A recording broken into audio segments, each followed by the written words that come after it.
Enriquecimento requer industrialização? Os heterodoxos vão dizer, sem sombra de dúvidas, que sim. E os ortodoxos, o que eles dizem? Vamos ver nesse vídeo. Quero falar um pouco sobre isso. Já deixa o like, se inscreva e ative o sininho se quiser. Eu particularmente não ativo nos vídeos que eu vi, nos canais que eu estou inscrito, porque eu quero ver quando eu me disponho a ver vídeos. Porém, se você quiser, ative o sininho. Mas enfim, voltando. É senso comum na cabeça da população. As pessoas meio que aceitam isso de maneira intuitiva e meio que acham um absurdo se você não concorda com a ideia de que o enriquecimento de um país requer a industrialização desse país. E até muitos liberais que aceitam uma menor intervenção do governo na economia e acham que o governo tem apenas que criar as regras do jogo, as condições para que a economia se desenvolva e não estabelecer quem serão os setores privilegiados, os setores que devem se desenvolver, etc. Até mesmo alguns liberais meio que não se sentem confortáveis com a ideia de que o governo não deve privilegiar a indústria em detrimento dos demais setores. Eles acreditam que não, o governo ele precisa de alguma forma promover a industrialização do país se ele quer que o país enriqueça. Como exemplo notório disso, eu posso citar o Renan Santos, que eu vi em uma live dele, um dia ele dizendo que ele concorda em certa medida com as ideias de política econômica do Ciro Gomes, etc, etc, porque ele acha que a indústria ela é realmente a fonte do enriquecimento, etc, etc. E eu vejo que muitas pessoas que realmente acreditam que o Estado ele deve ter, caso ele queira promover o desenvolvimento, um papel não tão empreendedor assim, essas pessoas ficam meio que exitosas em afirmar que o Estado de fato não deve se meter na determinação da distribuição setorial. Será que deve privilegiar o setor primário, secundário, terciário, etc. As pessoas meio que falam isso, porém não falam com tanta convicção, digamos assim. Porque elas próprias não têm tantos argumentos para dizer o porquê essa ideia, porque eles defendem essa ideia. Então, nesse vídeo eu pretendo aqui dar os argumentos do porquê eu, em particular, e a economia mainstream como um todo, meio que chegaram em um quase consenso, eu diria que política industrial, mediante a focalização na indústria, enquanto tal, a indústria por indústria vai gerar desenvolvimento. Essa ideia está completamente errada. Vou dar aqui os argumentos. Primeiro, a partir dos anos 2010 começaram uma leva de estudos fazendo comparação de produtividade entre países e contrafactuais da produtividade em um mesmo país. Essa leva de estudos começou com um artigo hoje clássico já do Kleno e de um chinês, que eu não vou me arriscar a dizer o nome, em 2009 no Quarterly Journal of Economics. E esse paper em específico, eles chegaram à conclusão de que a China e a Índia são países que têm uma misallocation, uma má alocação de fatores de produção grande, e que se eles não tivessem tanta má alocação, eles poderiam aumentar muito a produtividade deles, etc. E assim começou essa leva de estudos. Para o Brasil, pelo que eu sei, a gente tem 2 estudos sobre o assunto, fazendo comparações de produtividade e comparações do Brasil em cenários contrafactuais. Um deles é de 2014, Thiago Migues, os autores Thiago Migues e Thiago Moraes. Só que o mais completo, metodologicamente mais robusto, é do Fernando Veloso, grande economista, e outros autores, de 2016 ou 2017, se eu não me engano. É mais metodologicamente robusto porque eles incluem a paridade de poder de compra na análise deles. O trabalho de 2014, Domingues e Moraes, não. Mas, enfim, incluindo paridade de poder de compra ou não, o que esses estudos concluem? Primeiro, contrafactual.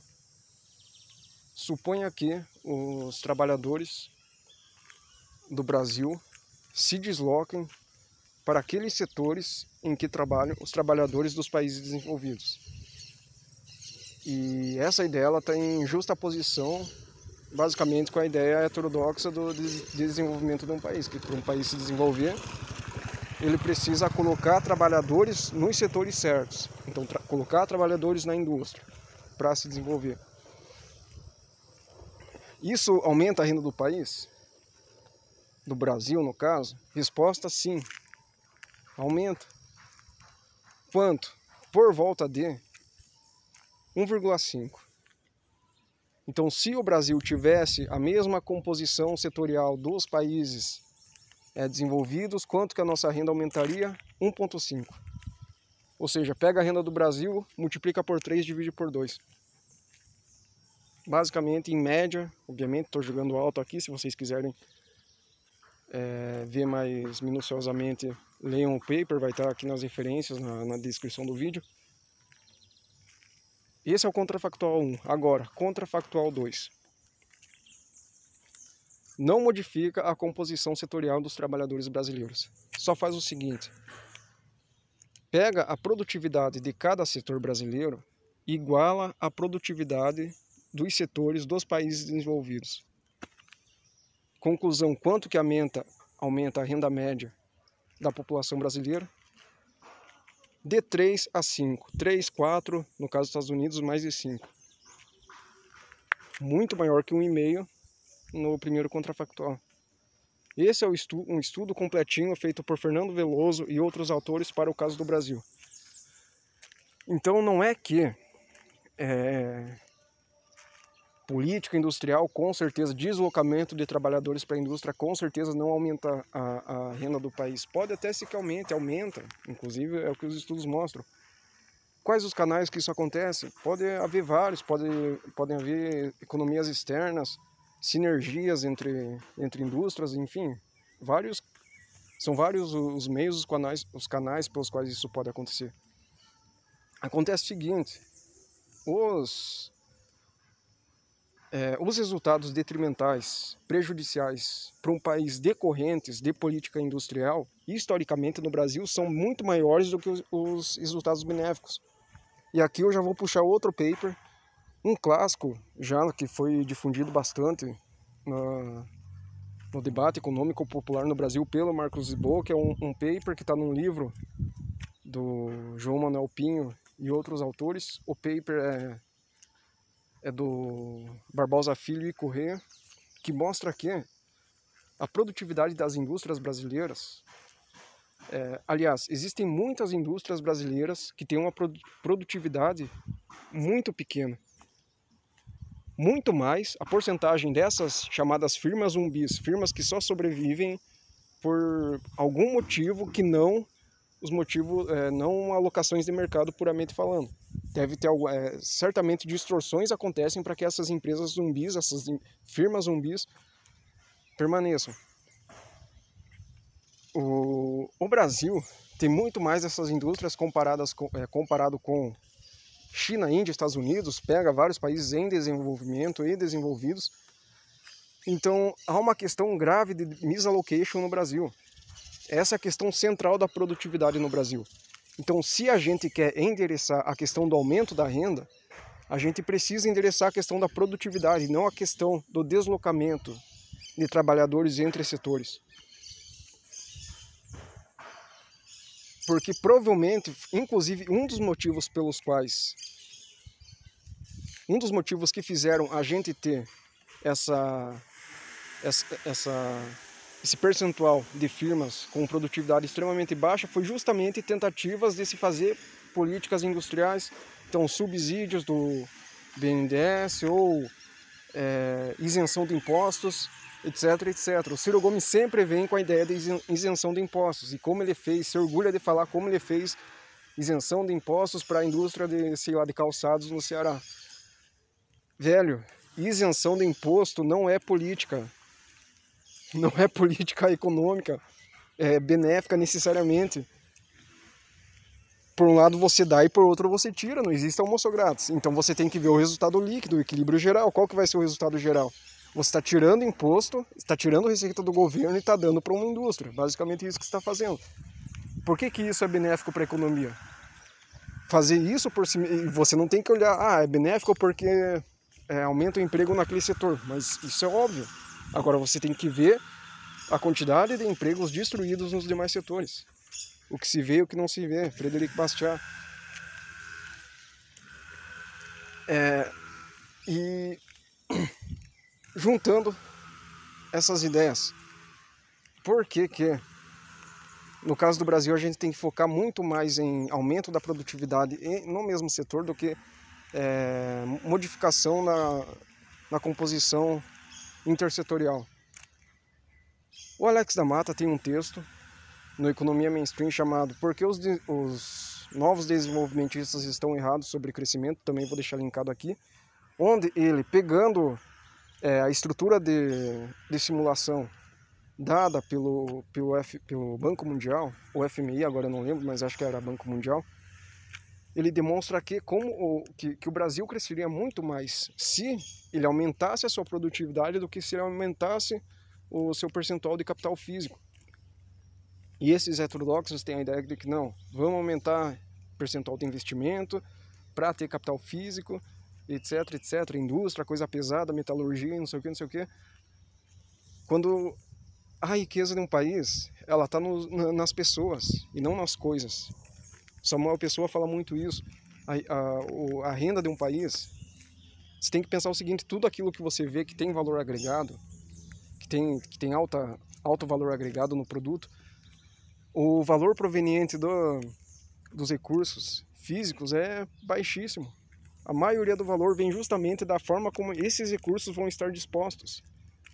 E como eles vão estar dispostos de tal forma que aquilo gera valor.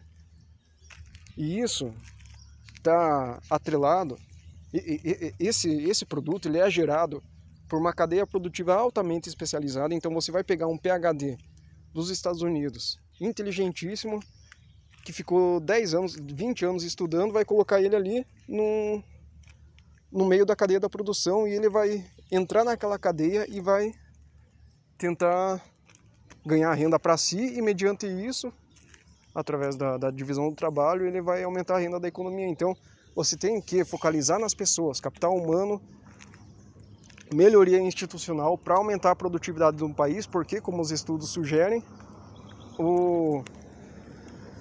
a renda de um país é determinada pelo aumento da produtividade, que por sua vez é dada não pela composição intersetorial da economia, mas sim pelo capital humano, instituições, etc, etc. Último ponto que eu quero mencionar nesse vídeo.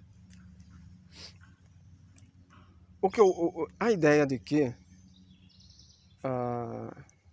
o enriquecimento não requer industrialização, ela é contraintuitiva, porque você olha para quase todos os países desenvolvidos, são todos países industrializados.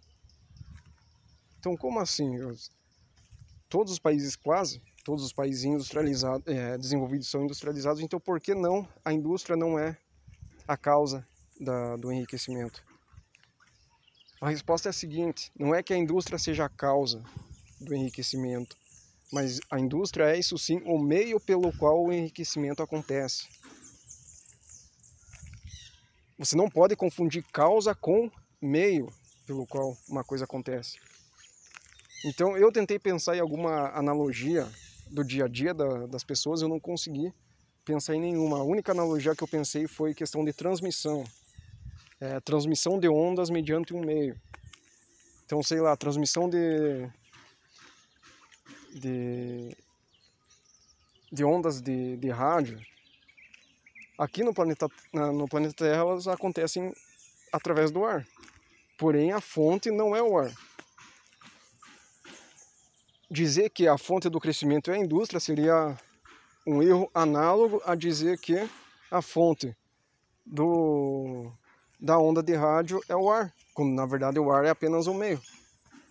Não sei se ficou clara a analogia, mas é mais ou menos isso. Por que a maioria dos países ricos são industrializados?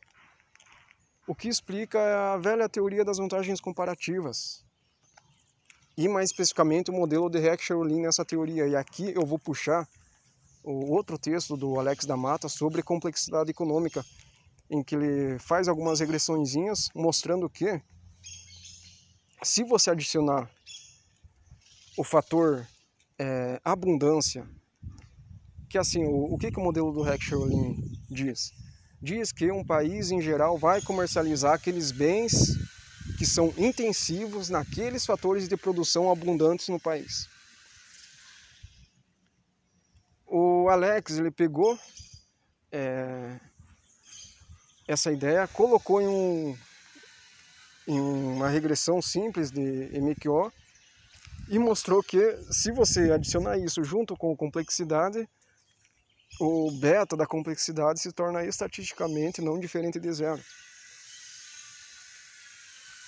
Isso faz total sentido, a ideia de que, por exemplo, por que a Coreia do Sul é altamente industrializada? Coreia do Sul, países europeus, etc. Porque eles possuem abundância relativa em capital humano, comparado com recursos minerais, ou terra, ou outras coisas, ou densidade demográfica. A densidade demográfica deles é altíssima. Então eles, naturalmente, o que o modelo de Heck-Cherolin diz, ou melhor, prevê, é que esses países vão focalizar sua produção em produtos que são intensivos, em mão de obra especializada, baixa densidade demográfica e baixa quantidade de terra e recursos minerais, enfim. Quais são esses produtos? Justamente produtos industrializados. Agora, países que têm baixa densidade demográfica, quantidade abundante de terras e minerais,